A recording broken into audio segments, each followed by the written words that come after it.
On October 2nd, 215 Jesuits from around the world will gather in Rome to celebrate a Mass near the tomb of their founder, St. Ignatius of Loyola.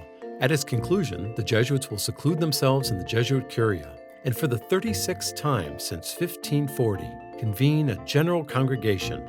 The Superior General is the top Jesuit, elected by his peers to lead the Society of Jesus. The current General, Adolfo Nicolás, called for a congregation because he intends to resign. The General Congregation is a meeting that's always summoned on the resignation or death of the Superior General to choose his successor, or when the General decides action is needed on serious matters that he cannot or does not want to decide alone. There are over 16,000 Jesuits all over the world, making it the largest religious order in the Catholic Church. But fewer than 1% will be attending General Congregation 36. Who are they? Jesuit provincials and Jesuit delegates elected by their peers from every province throughout the globe. So what do? Two things. The first is to elect the new Superior General. The Jesuits have to formally vote on Father Nicolás's resignation before it becomes official. Technically, the Superior General holds office for life, just like the Pope. And up until the 20th century, they died in office. But how is a new general chosen? Well, they don't campaign.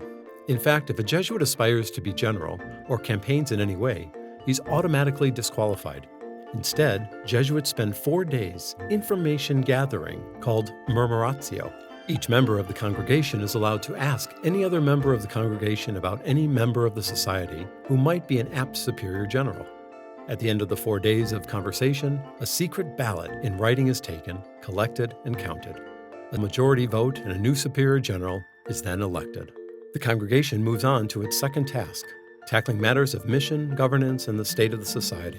Topics could range from the society's changing demographics to challenges in worldwide ministries to the Jesuit and Pope Francis-inspired response to a rapidly changing world, environmental concerns, poverty, and violence. No one actually knows how long the congregation will last. Statistically, one could presume the congregation will wrap up before the holidays. Jesuits are pastors, teachers, social justice advocates, doctors, lawyers, writers, artists, and well, the list is pretty much never ending. Jesuits find God in all things, so their ministries tend to be in all things. So when the general congregation tries to discern where the greatest needs in the world are, and how should they best respond to those needs, they're taking all of these ministries into account. Father Nicolás recently said, "With respect to the previous congregations, times have changed.